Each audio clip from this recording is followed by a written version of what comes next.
ونعوذ بالله من شرور أنفسنا ومن سيئات أعمالنا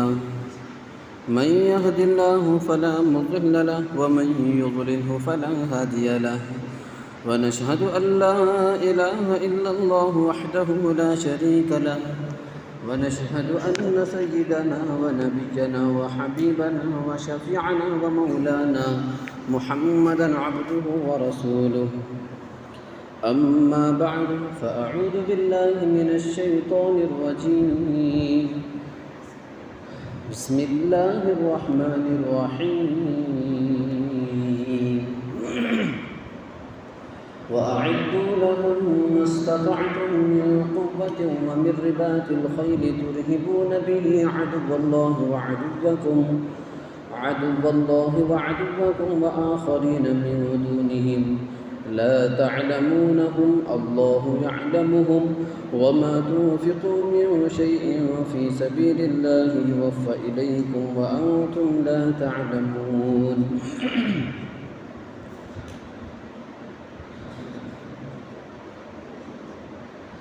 اللهم صل على سيدنا محمد وعلى آل سيدنا محمد وبارك وسلم اللهم صل على سيدنا محمد وعلى آل سيدنا محمد وبارك وسلم اللهم صل على سيدنا محمد وعلى آل سيدنا محمد وبارك وسلم محترم حاضرین کرام، بزرگان دین، نوجوانان اسلام، عزیز طلباء، پردہ نشین امت کی مائیں بہنیں، معزز خواتین، آج کے اس جمعہ کے موقع پر آپ حضرات کے روبرو جس عنوان پر بات کرنی ہے، گفتگو کرنی ہے، قرآن و حدیث کی روشنی میں مستند تاریخی کتابوں کے حوالے سے، وہ ہے حضرت سلطان صلاح الدین ایوبی رحمۃ اللہ علیہ کی مبارک سیرت، ان کی تاریخی واقعات، کارنامے اور اس وقت ہونے والے اسلام دشمن سازشیں۔ بزرگان محترم، تمام مؤرخین کا یہ متفقہ فیصلہ ہے کہ حضرت سلطان صلاح الدین ایوبی رحمۃ اللہ علیہ کے دور مبارک میں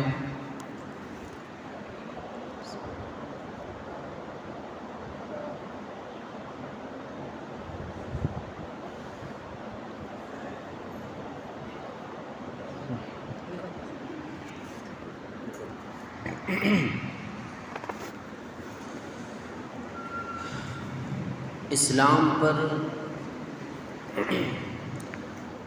جتنے حالات اور سنگین واقعات پیش آئے ہیں،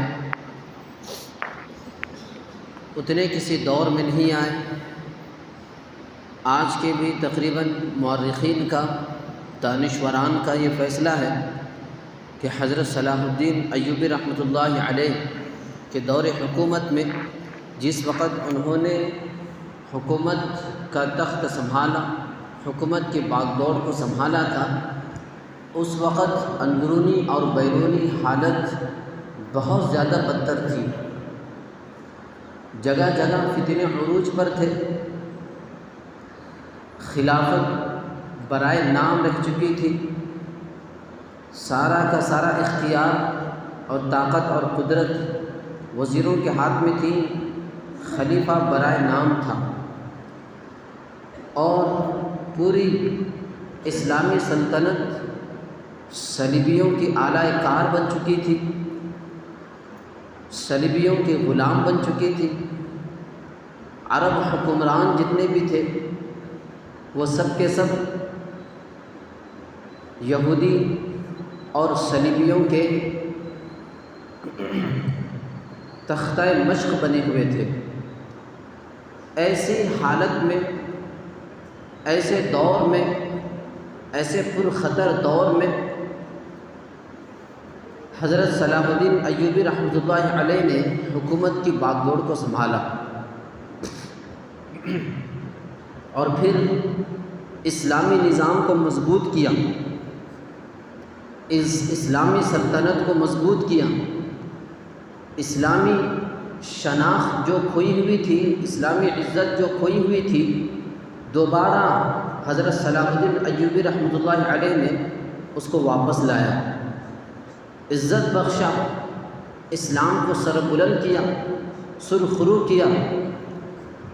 حضرت صلاح الدین ایوبی رحمۃ اللہ علیہ عراق کے رہنے والے تھے، یہ کوئی عربی نہیں تھے بلکہ عجمی تھے، کرد نسل سے تھے، کرد نسل سے ان کا تعلق تھا۔ عراق کے تکریت نامی شہر میں یہ پیدا ہوئے۔ حضرت صلاح الدین ایوبی رحمۃ اللہ علیہ ان کے خاندان سے ہی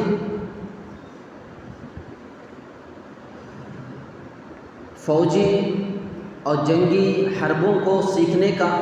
ان کو موقع ملا تھا، ان کے آباء و اجداد سے ان کو موقع ملا تھا۔ خود نور الدین زنگی رحمۃ اللہ علیہ یہ رشتے میں ان کے چچا لگتے تھے، اور انہی سے انہوں نے بہت سارے جنگی حربوں کو سیکھا ہے، جنگی تجربوں کو انہوں نے حاصل کیا ہے۔ کئی جنگیں حضرت صلاح الدین ایوبی رحمۃ اللہ علیہ نور الدین زنگی رحمۃ اللہ علیہ کے ساتھ انہوں نے جنگیں کی ہے۔ بزرگان محترم، حضرت صلاح الدین ایوبی رحمۃ اللہ علیہ ایک روایت کے مطابق ان کی جو تعلیم ہوئی ہے نظامیہ مدرسہ، جو اس وقت وہاں پر نظام الملک چلاتا تھا، اور ایک وزیر تھا، وہ اپنے پیسوں سے اس کی بنیاد ڈالی تھی اپنی زمین پر، اور اس کے تمام اخراجات کو سنبھالتا تھا۔ آج بہت سارے علماء اس کو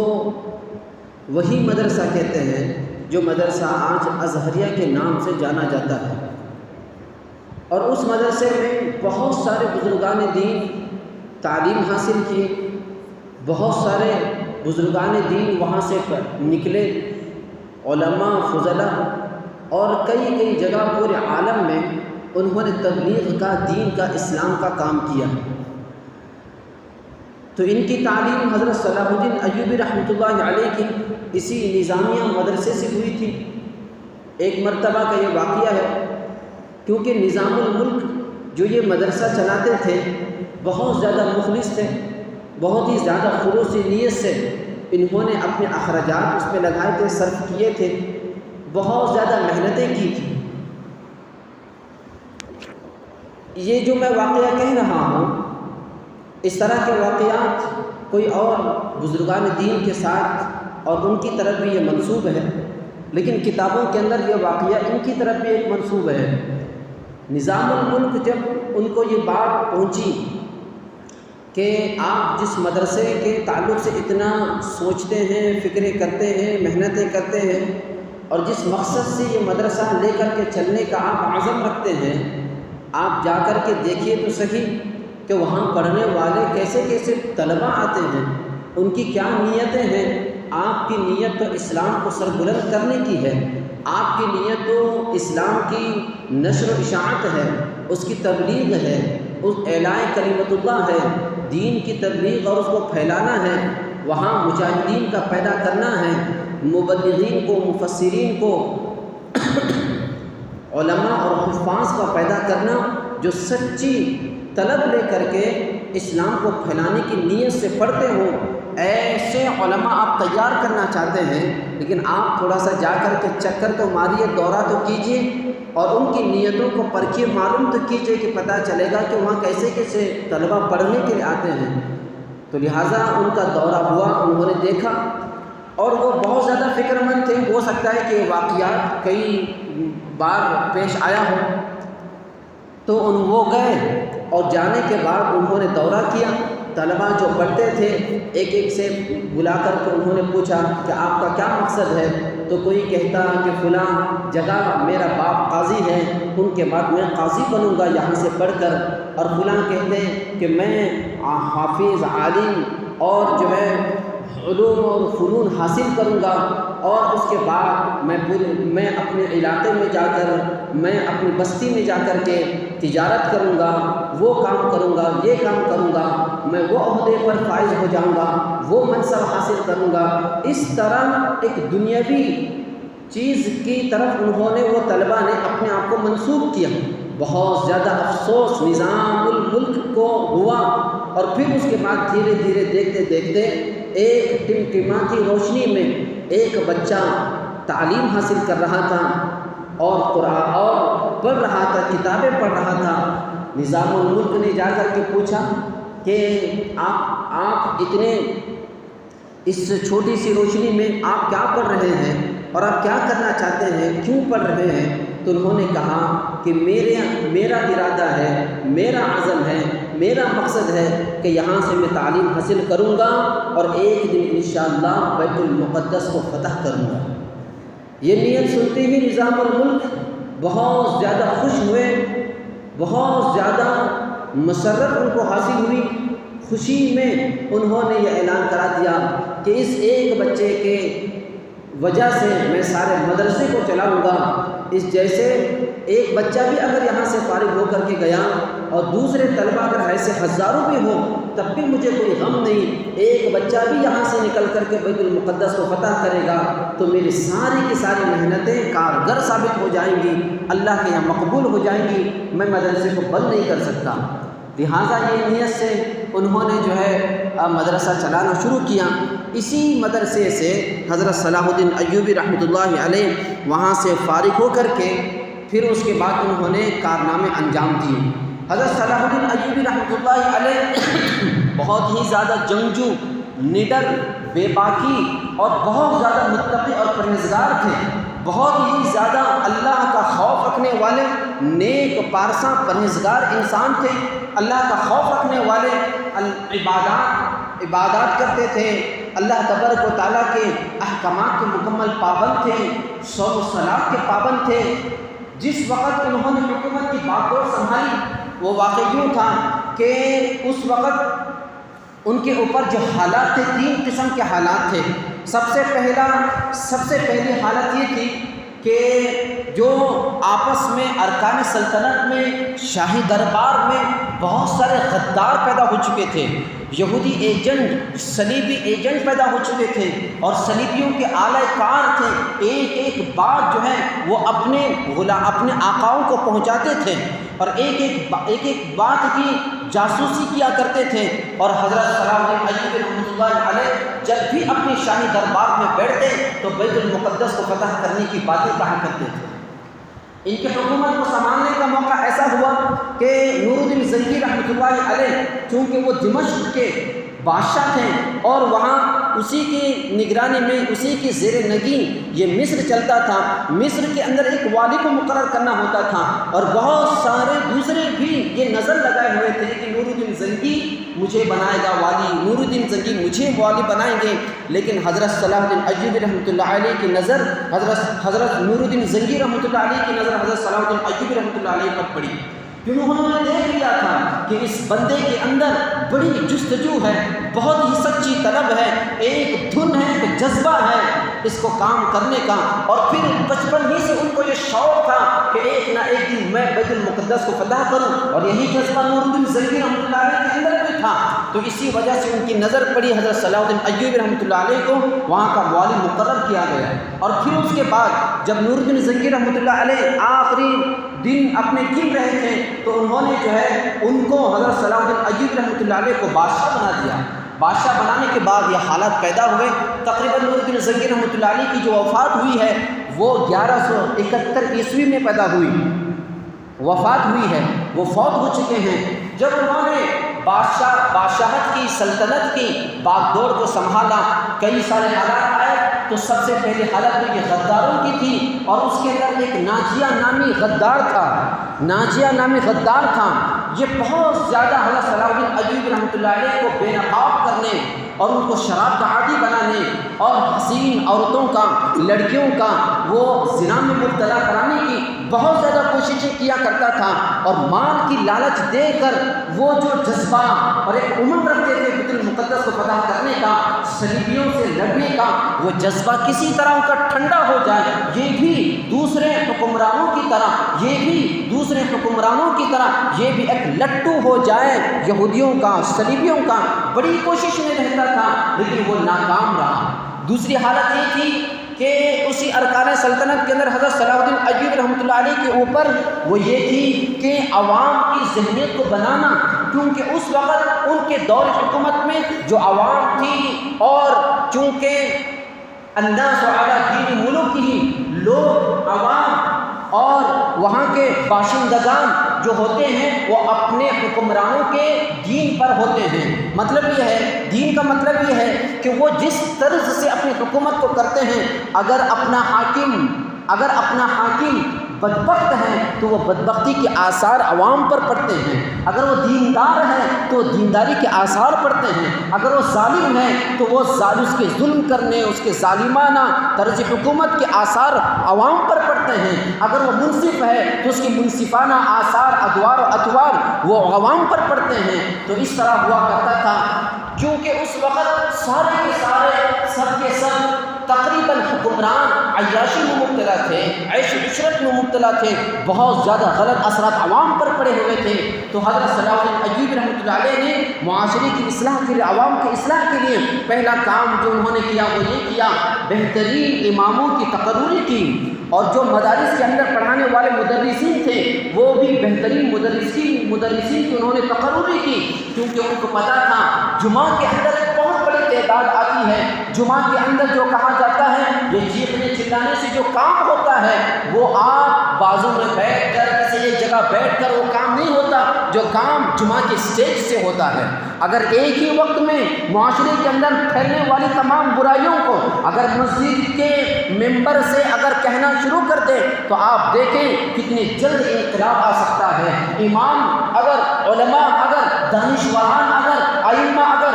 فضلاء اگر ایک ہی وقت میں اگر ایک ہی ایجنڈے کو لے کر کے برائیوں کو ختم کرنے کے لیے اگر کہنا شروع کر دے تو کتنے جلد جو ہے انشاءاللہ العزیز معاشرہ سدھر سکتا ہے۔ تو انہوں نے بہترین اماموں کی تقرری کی۔ اور تیسرا کام، صلیبیوں سے جنگیں ان کی ہوا کرتی تھی اسی دوران، صلیبیوں کو منہ کا منہ تو جواب دینا ان کا ایک بہت بڑا کام تھا، صلیبیوں سے جنگ کرنا یہ بھی بہت بڑا کام تھا۔ تو یہ تین طرح کے حالات حضرت صلاح الدین ایوبی رحمۃ اللہ علیہ پر آتے تھے، لیکن انہوں نے ان کو سنبھالا۔ یہودیوں کی طرف سے حضرت صلاح الدین ایوبی رحمۃ اللہ علیہ کو لالچ میں لانے کے لیے، ان کو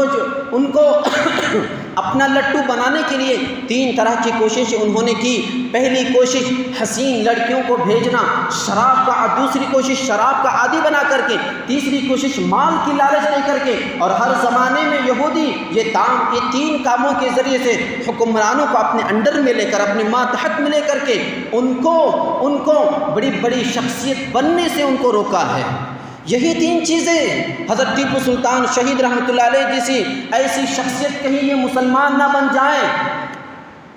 یہ بڑے بڑے بہادر اگر بن جائیں گے، اگر یہ شراب کے عادی نہیں ہوں گے، مال کی لالچ اگر ان کے اندر نہیں ہوگی، عورتوں کی خواہش اگر ان کے اندر نہیں ہوگی، تو پھر یہ لوگ ہمارے لیے موت ثابت ہو جائیں گے۔ یہ اسلامی سلطنت کو مضبوط کریں گے اور پھر ہمارا کام بگڑ جائے گا۔ لہٰذا ان کو مضبوط ہونے سے بچانے کے لیے ان کو ان تینوں چیزوں میں سے کسی ایک چیز میں مبتلا کرو، مال کی لالچ دو، شراب کا عادی بناؤ، عورتوں کی خواہش ان کے اندر پیدا کرو، اور پھر ان کو کمزور کرتے ہوئے جاؤ۔ یہی تین چیز انہوں نے اپنایا ہے ہر زمانے میں یہودی۔ آپ کو کیا لگتا ہے آج ہمارے اس معاشرے کے اندر، آج ہمارے اس سماج کے اندر، آج جگہ جگہ پر میں نے خود کئی لوگوں سے سنا ہے اس باتوں کو کہ اعظم نگر کے اندر بھی کئی جگہ گانجا سپلائی ہوتا ہے اور کئی جگہ شراب سپلائی ہوتے ہیں، اور چھوٹے چھوٹے طلبہ ابھی SLC کے اندر پڑے ہوئے ہیں، پڑھ رہے ہیں، ابھی کالج کی سیڑھیاں انہوں نے نہیں چڑھی اور ابھی تک بلوغ کے درجے تک نہیں پہنچے، لیکن ایسے لوگوں کو ان کی یہ گواہی ہے کہ انہوں نے دیکھا، انہوں نے ویڈیو تک بنائی ہے اور ان کے پیرنٹس کو شیئر تک کی ہے، اور انہوں نے یہ کہا ہے کہ ایسے ایسے لڑکوں کو ہم نے گانجے میں پیتے ہوئے ہم نے مبتلا دیکھا ہے۔ یہ حالتیں ہو رہی ہیں، یہ کیوں ہو رہا ہے اور کس کی جانب سے ہو رہا ہے؟ ان کو پتہ ہے آج کی اس جنریشن کو، آج کی اس نسل کو اگر اس میں مبتلا نہ کیا جائے، یا تو گانجے میں مبتلا کرو، شراب جیسی نشاور چیزوں میں مبتلا کرو، یا مال کی لالچ دے کر کے مال کی لالچ میں مبتلا کرو، یا پھر عورتوں کی خواہش میں ان کو مبتلا کرو، ان کو مضبوط ہونے مت دو، اسلامی احکامات ان کے اندر آنے مت دو، اسلامی پابندی ان کے اندر آنے مت دو، صوم و صلاۃ کا ان کو پابند مت بناؤ، اعلاء کلمت اللہ کا جذبہ ان کے دلوں کے اندر آنے مت دو۔ اگر نہیں آنا ہے تو ان چیزوں میں مبتلا کرنا ہے۔ یہ یہودیوں کی سازشیں ہیں جو آج ہمارے بچوں کو کمزور بنا رہی ہے۔ کالجوں کے اندر آج جو ہم نے واقعات سنے ہیں اور سن رہے ہیں کہ کوئی لڑکی، ہماری مسلم لڑکی، مسلم طالبہ کسی ہندو کے ساتھ میں بھاگ گئی، یا کوئی ہمارا لڑکا، مسلم لڑکا کسی ہندو کے ساتھ میں بھاگ گیا، یا کسی عیسائی لڑکی کے ساتھ میں بھاگ گیا، اس کے چکر میں آ گیا، وہ کتابیں پڑھنے جا رہے ہیں، یا پھر ان لڑکیوں کے، ان عورتوں کے اور ان حسیناؤں کے چہرے پڑھ رہے ہیں۔ یہ کون کر رہا ہے؟ یہ سازشیں کون کر رہا ہے؟ ان کو پتہ ہے وہاں سے اگر یہ چیز ان کے اندر نہیں آئے گی تو پھر آئندہ چل کر یہ مضبوط ہوں گے، مضبوط ہو جائیں گے۔ تاجر اگر سچے تاجر بنیں گے تو ہماری تجارت نہیں چلے گی، ان کو پتہ ہے۔ اسی لیے تجارت کے مارکیٹ کے اندر بھی وہ لوگ یہ سب کچھ اپنا جال بچھا رہے ہیں کہ ان کے مسلم تاجروں کو شراب کا عادی بناؤ، ان کے بہترین کاریگروں کو شراب کا عادی بناؤ، کسی نہ کسی ایسی چیز میں مبتلا کرو کہ ان کا دماغ وہاں تک نہ جائے۔ یہ یہودیوں کی سازش ہے۔ ایک مرتبہ جب حضرت صلاح الدین ایوبی رحمۃ اللہ علیہ اپنے تخت کو سنبھالے ہوئے ہیں، آئے ہوئے ہیں، اور پھر ناجیہ وہ غدار قوم، وہ یہودیوں کا ایجنٹ، اس نے کیا کیا؟ چونکہ ابھی تخت نشین تھے تو وہ آنے کے بعد فوراً انہوں نے احکامات جاری کرنا شروع تو نہیں کیا۔ ناجیہ نے آیا، کیونکہ وہ اعلیٰ وزیر تھا، اس نے کہا کہ حضرت یہ شراب ہے، آپ اس کو نوش فرمائیے۔ انہوں نے کہا کہ نہیں، شراب اسلام حرام میں نہیں پیوں گا۔ اور اس کے بعد ناجیہ نے کیا کیا؟ تمام ارکان سلطنت کو شراب دی سامنے، اور سب کے سب ارکان سلطنت شراب پر ٹوٹ پڑے۔ حضرت بہت زیادہ پریشان ہوئے، افسوس کیے، لیکن کچھ نہیں کہا۔ اس کے بعد دھیرے دھیرے اسی وقت اس نے ناجیہ نے کیا کیا؟ ناجیہ نے یہ کہا، ایک غریب عورت آئی ہے،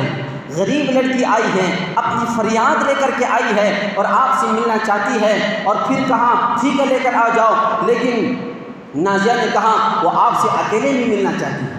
آپ کے خیمے میں آ کر کے ملنا چاہتی ہے، آپ کے کمرے میں آ کر کے ملنا چاہتی ہے۔ یہ کہنے کے بعد حضرت صلاح الدین ایوبی رحمۃ اللہ علیہ نے فرمایا ٹھیک ہے، اور انہوں نے اسی وقت سمجھ لیا یہ کوئی سازش ہے مجھے بدنام کرنے کی، مجھے عورتوں کا لٹو بنانے کی، عورتوں میں مبتلا کرانے کی، زنا میں مبتلا کرانے کی، یہ یہودیوں کی سازش ہے، انہوں نے سمجھ لیا۔ لیکن پھر بھی اس کے بعد انہوں نے اجازت نہیں دی، خیمے میں گئے، عورت کو بھیجا گیا، وہ لڑکی اندر آئی۔ اندر آنے کے بعد حضرت صلاح الدین ایوبی رحمۃ اللہ علیہ نے فوراً سب سے پہلے انہوں نے ایک سوال کیا، بتاؤ تمہارے باپ کا نام کیا ہے، تمہاری والدہ کا نام کیا ہے؟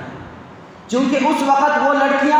جو ان عرب حکمرانوں کو، مسلم حکمرانوں کو کمزور کرنے کے لیے اور زنا میں مبتلا کرنے کے لیے جن لڑکیوں کو استعمال کیا جاتا تھا، وہ لڑکیاں ہوتی تھیں جو بچپن میں ان کو اغوا کیا جاتا تھا اور ان کو زنا کی تربیت دی جاتی تھی، اور ان کو یہ کہا جاتا تھا کہ تم مریم کی بیٹیاں ہو، تم اس طرح کام کرو گی، تم مذہب کے لیے کر رہے ہو، تم دھرم کے لیے کر رہے ہو، تمہارے اس کام کرنے سے تمہارے دامن میں کوئی داغ نہیں آئے گا، تمہاری عزت میں کوئی داغ نہیں آئے گا، تم اور پاک ہو جاؤ گی، تم اور مقدس ہو جاؤ گی۔ یہ ان کو جھانسا دیا جاتا تھا اور کام میں لگوایا جاتا تھا۔ وہ لڑکی آئی اور پھر حضرت نے جب پوچھا تمہارے باپ کا نام کیا ہے، تمہاری ماں کا نام کیا ہے، وہ لڑکی کہنے لگی، حضرت بہت ہی افسوس اور شرمندہ ہو کر کے کہنے لگی کہ مجھے میرے باپ کا نام نہیں معلوم ہے اور نہ ہی مجھے ماں کا نام معلوم ہے۔ اور پھر حضرت جو اپنے اوپر شال اوڑے ہوئے تھے، شال یوں نکالا اور پھر اس کے پاس پھینکا اور کہا کہ اس سے اپنے بدن کو ڈھانپ لو، کیونکہ وہ بہت ہی بن ڈھن کر سنور کر کے خوبصورت بدن لے کر کے آئی ہوئی تھی، تاکہ بادشاہ اس میں لب جائے اور مبتلا ہو جائے زنا میں۔ لیکن حضرت صلاح الدین ایوبی رحمۃ اللہ علیہ اپنی چادر سے اس کے بدن کو ڈھانپ دیے، اور پھر اس کے بعد وہ سارا کا سارا اگلنے لگی کہ میرے ساتھ یہ ہوا، بچپن سے میں ان کی تربیت میں رہی ہوں، اور مجھے یہ کہہ کر کے یہاں پر لایا گیا کہ کسی بھی طرح ایک گلاس شراب تو سلطان بادشاہ کو پلا دے، تمہیں جو منہ مانگی تو رقم تمہیں دی جائے گی، اور یہ کہہ کر کے مجھے اندر بھیجا گیا ہے۔ حضرت صلاح الدین ایوبی رحمۃ اللہ علیہ سے وہ کہنے لگی کہ آج کے بعد میں آپ کی خادمہ بن کر، آپ کے یہاں کام کرنے والی بن کر کے میں رہوں گی، ان کے پاس نہیں جاؤں گی، توبہ کرتی ہوں، میں استغفار کرتی ہوں، آپ کے پاس رہوں گی۔ حضرت صلاح الدین ایوبی رحمۃ اللہ علیہ نے فرمایا کہ نہیں، میں جیسا کام کہتا ہوں ویسا کرو، وہاں باہر جاؤ اور جا کر کے کہو کہ میں نے سلطان کو شراب پلا دیا ہے۔ اور پھر اس کے بعد کیا ہوا، وہ لڑکی باہر گئی، ناجیہ سے ملاقات کی، ناجیہ سے کہا کہ میں نے سلطان کو شراب پلا دیا ہے۔ یہ کہنا تھا کہ وہ ناجیہ وہ شور و غل مچانے لگا کہ دیکھو دیکھو، سلطان کہتا ہے کہ میں نیک ہوں، میں متقی ہوں، میں پرہیزگار ہوں، میں شراب نہیں پیتا ہوں، اور میں وہ ہوں، میں یہ ہوں۔ دیکھو آج ایک رات بھر ایک لڑکی کے ساتھ میں انہوں نے رات گزارا ہے اور شراب بھی پی چکا ہے۔ اس طرح جو ہے بدنام اور بہتان لگانے لگا، الزامات لگانے لگا ناجیہ، اور یہ جب یہ الزامات لگانے لگے تو حضرت صلاح الدین ایوبی رحمۃ اللہ علیہ نے ناجیہ کو بلایا، بلاؤ اس لڑکی کو اور میرے سامنے پیش کرو، وہ کیا کہتی ہے پوچھو۔ وہ ناجیہ اس لڑکی کو بلایا، اور بلانے کے بعد اس کے حضرت صلاح الدین ایوبی رحمۃ اللہ علیہ کے سامنے پیش کیا گیا، اور وہ عورت کہنے لگی کہ واللہ، اللہ کی قسم، خدا کی قسم،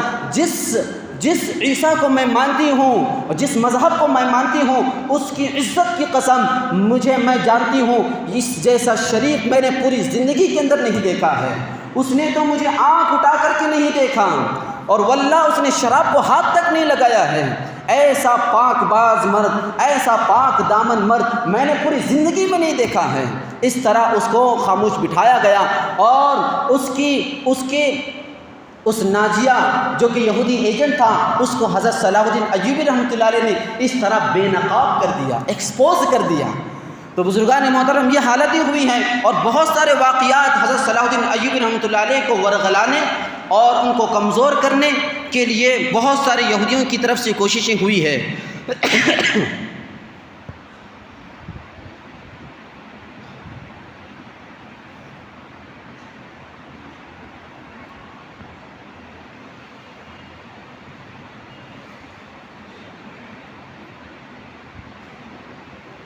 جب انہوں نے حکومت کی باغ دوڑ کو سنبھالا، اور یہ سارے کی سارے چیزیں، کیونکہ میں مختصر کر رہا ہوں، ٹائم بہت کم ہے، ساری چیزوں کو سنبھالا، بیت المقدس کو فتح کرنے سے پہلے کئی قلعوں کو فتح کرنا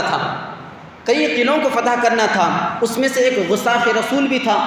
اور اس کو جو ہے مات دینے کے لیے اس کو وہ جو جس قلعے میں رہتا تھا اس کا محاصرہ کیا گیا، اس سے جنگ ہوئی، ایک مستقل تفصیل ہے، اس سے جنگ ہوئی، اور پھر اللہ تبارک و تعالیٰ نے اس میں حضرت صلاح الدین ایوبی رحمۃ اللہ علیہ کو فتح دی تھی، اور فتح دینے کے بعد اس گستاخ رسول کو انہوں نے یہ کہہ کر کے اس کا گلا کاٹ دیا کہ کتے دیکھ، تو کہتا تھا محمد کہاں ہے، تم بلاؤ۔ جس قافلے کو اس نے لوٹ کر کے حضرت محمد صلی اللہ علیہ وسلم کی شان میں گستاخی کی تھی، اور اس گستاخی کا جواب اس نے یہ دیا ہے، محمد تو نہیں آیا ہے لیکن محمد کا ادنا غلام آیا ہے، اے کتے تو کیا کر سکتا ہے کر لے، دیکھ میرے ہاتھ میں تلوار ہے اور تیرا سر ہے، ابھی میں تیرے سر کو کاٹ کر کے میں اپنا کام مکمل کر دیتا ہوں۔ پھر اس کے بعد حضرت صلاح الدین ایوبی رحمۃ اللہ علیہ نے اس گستاخ رسول کا سر کاٹ دیا۔ انہوں نے قسم کھائی تھی، جس وقت حضرت صلاح الدین ایوبی رحمۃ اللہ علیہ اس گستاخ رسول نے حضور کی شان میں گستاخی کی تھی، قسم کھائی تھی کہ اس گستاخ رسول کو میں ہی ماروں گا۔ تو بیت المقدس کو فتح کرنے کے لیے کئی قلعوں کو فتح کرنا تھا، کئی قلعے فتح ہوتے ہوتے اس میں حضرت ان کے چچا زاد بھائی سیف الدین بھی بیچ میں آ گئے تھے، ان سے جنگ ہوئی، جنگ میں اللہ تبارک و تعالیٰ نے حضرت صلاح الدین ایوبی رحمۃ اللہ علیہ کو سیف الدین کی مقابلے میں اللہ تبارک و تعالیٰ نے فتح دی، اور جب فتح ہوئی تو حضرت صلاح الدین ایوبی رحمۃ اللہ علیہ نے ایک خط لکھا، خط یہ لکھا، سیف الدین نہ تو جیتا، نہ میں جیتا ہوں، نہ تو ہارا ہے۔ یہاں ہم دونوں ہارے ہیں اور صلیبی جیت گیا ہے۔ یاد رکھ، میں جس مقصد سے یہ اسلامی حکومت کو چلا رہا ہوں، حکومت کی باغ دوڑ کو سنبھال رہا ہوں، میرا مقصد ہے بیت المقدس کو فتح کرنا۔ اگر تو اس میں ساتھ دینا چاہتا ہے تو ساتھ دے، ورنہ اگر ساتھ نہیں دیتا ہے تو اس میں تو دخل اندازی مت کر، خلل مت ڈال۔ اس طرح خط لکھا۔ پھر اس کے بعد حضرت صلاح الدین ایوبی رحمۃ اللہ علیہ بیت المقدس کو فتح کرنے کے لیے گئے۔ 15 رجب کو حضرت صلاح الدین ایوبی رحمۃ اللہ علیہ 15 رجب کو فلسطین کا محاصرہ کیے، اور پھر اس کے بعد 15 رجب سے لے کر 27 رجب تک مستقل لڑائی ہوئی، اور پھر 27 رجب کو اللہ تبارک و تعالیٰ نے حضرت صلاح الدین ایوبی رحمۃ اللہ علیہ کو فتح دے دی۔ اور اندر جب داخل ہوئے، اندر داخل ہونے کے بعد 4000 قیدیوں وہاں پر قیدی تھے، تو سب کو حضرت صلاح الدین ایوبی رحمۃ اللہ علیہ نے رہا کر دیا، اور جتنے بھی وہاں پر صلیبی تھے ان تمام کو یہ اعلان کر دیا کہ تم یہاں سے جلاوط، یہاں سے اپنا خالی کر دو، بستی خالی کر دو، اور ہر ایک جزیہ دے گا، اور جو جزیہ دینے کی طاقت نہیں رکھتا اس کا جزیہ میں دوں گا۔ وہ سلطنت پر نہیں رہے گا، بادشاہ خود اپنی طرف سے ادا کرے گا۔ حضرت صلاح الدین ایوبی رحمۃ اللہ علیہ سب سے پہلے بیت المقدس کو اپنے صاف کر دیے، کیونکہ وہاں پر صلیبیوں نے غلاظت کر دی تھی، اس کو صاف کر دیا گیا۔ اور پھر دمشق اس کے دوسرے دن 1 شعبان کو جمعہ کا دن تھا، اس جمعہ کے دن میں حضرت صلاح الدین ایوبی رحمۃ اللہ علیہ بہت ہی تیز رفتاری کے ساتھ تیز رفتاروں کو بلایا، اور دمشق سے وہ ممبر جس ممبر کو بیت المقدس کے فتح کرنے کے بعد مسجد اقصی میں رکھ کر کے اس پر چڑھ کر کے وہ خطبہ دینے کی خواہش رکھتے تھے، دمشق سے اس ممبر کو بلایا گیا اور پھر لایا گیا اور لا کر کے رکھا گیا۔ 1 شعبان کو جمعہ کے دن حضرت صلاح الدین ایوبی رحمۃ اللہ علیہ نے جمعہ کا خطبہ دیا ہے۔ اس طرح یہ بیت المقدس فتح ہوا ہے۔ تو آج اس وقت میں جو ہمیں یہ کہنا ہے کہ یہ جو فتح ہوا تھا 1184 ہجری میں، 1184 عیسوی میں یہ فتح ہوا، اور وہ فتح ہونے کے بعد 1948 تک مسلمانوں کے قبضے میں رہا۔ تقریباً 781 سال مسلمانوں کے قبضے میں رہا۔ 1948 میں اسرائیل نے اپنے ناجائز قبضے کا اعلان کر دیا کہ ہمارے یہاں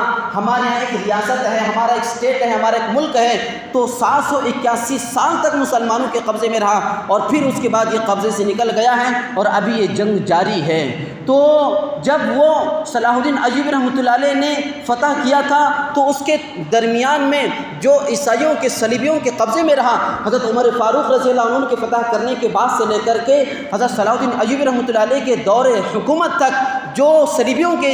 گیا، اور صلیبیوں سے لے کر حضرت صلاح الدین ایوبی رحمۃ اللہ علیہ کے فتح کرنے تک رہا ہے، وہ تقریباً صرف 84 سال کا عرصہ ہے۔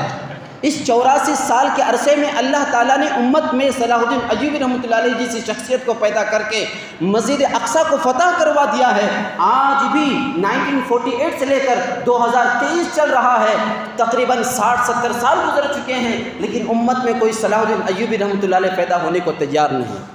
کوئی صلاح الدین ایوبی پیدا ہونے کو تیار نہیں، کوئی نور الدین زنگی پیدا ہونے کو تیار نہیں ہے۔ کیوں نہیں ہیں؟ یہ جذبات ہمارے اندر کیوں نہیں آ رہے ہیں؟ کیونکہ ہم نے ایسی تربیت کرنا چھوڑ دیا ہے۔ کیونکہ جب بھی ہم اپنے بچے کو بڑھا رہے ہیں، اس کی تربیت دے رہے ہیں، یہ کہہ کر کے دیتے ہیں کہ تجھے بیٹا ڈاکٹر بننا ہے، تجھے 1 لاکھ روپے کمانا ہے، بیٹا تجھے فلاں IT سیل کمپنی میں کام کرنا ہے، تجھے ہاسپٹل اوپن کرنا ہے، تجھے مریضوں کا لاکھوں روپے میں علاج کر کر لاکھوں روپے جمع کر کر کے 1 کروڑ کا پلاٹ خریدنا ہے، بڑا بنگلہ بنانا ہے، ولا بنانا ہے، اپارٹمنٹ بنانا ہے۔ یہ مال کی خواہش دے دے کر کے آج ماں اپنے بچے کو بڑے کرتی ہے، باپ اپنے بچے کو بڑا کرتا ہے، اس کی تربیت دیتا ہے۔ کوئی یہ نہیں کہتا، ماں بھی نہیں کہتی، باپ بھی نہیں کہتا، باپ اپنے بچے کو گاڑی میں لے جاتا ہے، لیکن کبھی یہ نہیں کہتا بیٹے تجھے بعد میں چل کر اسلام کے لیے کچھ کام کرنا ہے، قرآن و حدیث کے لیے کچھ کام کرنا ہے، دین کے لیے کام کرنا ہے۔ کوئی یہ تربیت نہیں دیتا۔ ماں بھی اس کو جب بچے کو پالتی ہے، پوستی ہے، کپڑے پہناتی ہے، کھلاتی ہے، لیکن کبھی زبان سے یہ نہیں نکلتا کہ بیٹے بعد میں چل کر تجھے ڈاکٹر ضرور بننا ہے، لیکن دین کے لیے تجھے کام کرنا ہے، سچائی کے لیے تجھے کام کرنا ہے، ظلم کو ختم کرنے کے لیے کام کرنا ہے، لیکن کوئی اس طرح کی تربیت نہیں کرتا۔ اسی وجہ سے آج 60-70 سال ہو رہے ہیں مسجد اقصی کے بیت المقدس مقدس کے ان ناجائز لوگوں کے قبضے میں جا کر کے کوئی صلاح الدین ایوبی پیدا ہونے کو تیار نہیں ہے۔ اللہ سے دعا ہے اللہ تبارک و تعالی ہم تمام کو ان باتوں پر عمل کرنے کی توفیق عطا فرمائے۔ آمین وآخر دعوانا ان الحمد للہ رب العالمین۔